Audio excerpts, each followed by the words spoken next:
Praise the Lord. Good morning. கர்த்தர் நல்லவர், அவர் கிருபை என்றும் உள்ளது. ஏசாயா 45 அதிகாரம் 2 நான் உனக்கு முன்னே போய் கோணலானவைகளை செவ்வையாக்குவேன். ஏசாயா 45 அதிகாரம் 2 கடந்த 7 மாதமாக நம்மை கண்மணி போல பாதுகாத்து வழி நடத்தி வந்த நம் சேனைகளின் தேவனாகிய கர்த்தர் இந்த 8ஆம் மாதத்தின் 1ஆம் நாள் நமக்கு சொல்கிறது என்னவென்றால், நான் அபிஷேகம் பண்ணினவனுக்கு முன்னே போய் கோணலானவைகளை எல்லாம் செவ்வையாக்குவேன் என்று. கோரேஸ் பிறப்பதற்கு ஏறத்தாழ 150 ஆண்டுகளுக்கு முன்பாக அவரை குறித்து மிகவும் தெளிவான தீர்க்க தரிசனத்தை ஏசாயாவின் மூலம் கர்த்தர் தந்தருளினார். கோரேசை அரசனாகவும் தாம் கூறிய யாவற்றையும் செய்யவும் கர்த்தர் அபிஷேகம் பண்ணினார். கோரேசை குறித்து, அவன் என் மேய்ப்பன், அவன் எருசலேமை நோக்கி நீ கட்டப்படு என்றும் தேவாலயத்தை நோக்கி நீ அஸ்திபாரப்படு என்றும் சொல்லி எனக்கு பிரியமானதை எல்லாம் நிறைவேற்றுவான் என்று சொல்கிறவர் நான்.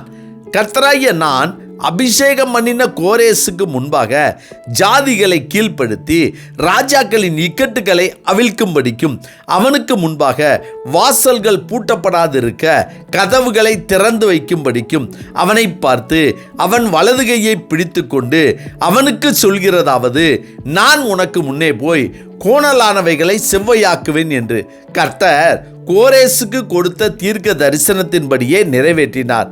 ஆம், அவன் கர்த்தருக்கு பிரியமானதை எல்லாம் செய்தான். எனவே அவனை அபிஷேகம் பண்ணினார். தன்னால் அபிஷேகம் பண்ணப்பட்டவனுக்கு முன்பாக ஜாதிகளை கீழ்ப்படுத்தினார். அவனுக்கு முன்பாக வாசல்கள் பூட்டப்படாதிருக்கவும் கதவுகள் அடைக்கப்படாதிருக்கவும் அவன் கையை பிடித்து கொண்டு நான் உனக்கு முன்னே போய் கோணலானவைகளை செவ்வையாக்குவேன் என்றார். கர்த்தருக்கு பிரியமானவர்களே, நாம் ஒவ்வொருவருக்கும் அபிஷேகம் தேவை. கர்த்தருடைய அபிஷேகம் நம்மேல் இருந்தால் நாம் அவருக்கு பிரியமானதை எல்லாம் செய்வோம். நமக்கு முன்பாக வாசல்கள் பூட்டப்படாதிருக்கும், கதவுகள் திறந்திருக்கும்படி கர்த்தர் நமக்கு முன்பாக போய் கோணலானவைகளை செவ்வையாக்கி நம்மை ஆசீர்வாதமான பாதையில் வழிநடத்தி செல்வார். எனவே நாம் இந்த மாதம் கர்த்தருக்கு பிரியமானவைகளை எல்லாம் செய்து அவருடைய அபிஷேகத்தின்படி வாழ்ந்தோமானால் கர்த்தர் நமக்கு முன்பாக சென்று கோணலானவைகளை எல்லாம் செவ்வையாக்குவார். ஆமென். ஜெபிப்போமா. சர்வ வல்லமை உள்ள சேனைகளின் தேவனாகிய கர்த்தாவே, உமக்கு பிரியமானதை செய்து உம்முடைய அபிஷேகத்தை பெற்றுக்கொண்ட எங்களுக்கு முன்பாக வாசல்கள் பூட்டப்படாதிருக்கவும் கதவுகள் திறந்திருக்கும்படியாகவும் நீர் எங்கள் கையை பிடித்து எங்களுக்கு முன்னே போய் கோணலானவைகளை எல்லாம் செவ்வையாக்கி நன்மையும் கிருபையும் எங்களை தொடரும்படியாய் எங்களை ஆசீர்வதிக்கும்படி நாங்கள் ஜெபிக்கிறோம். கர்த்தாவே, இந்த மாதம் முழுவதும் உம்முடைய வல்லமையின் கரம் எங்களோடு கூட இருந்து எங்களை பாதுகாத்து வழி நடத்தி எங்கள் தேவைகளை எல்லாம் சந்திக்கும்படியாய் இயேசு கிறிஸ்துவின் நாமத்தில் ஜெபிக்கிறோம் நல்ல பிதாவே. ஆமேன், ஆமேன்.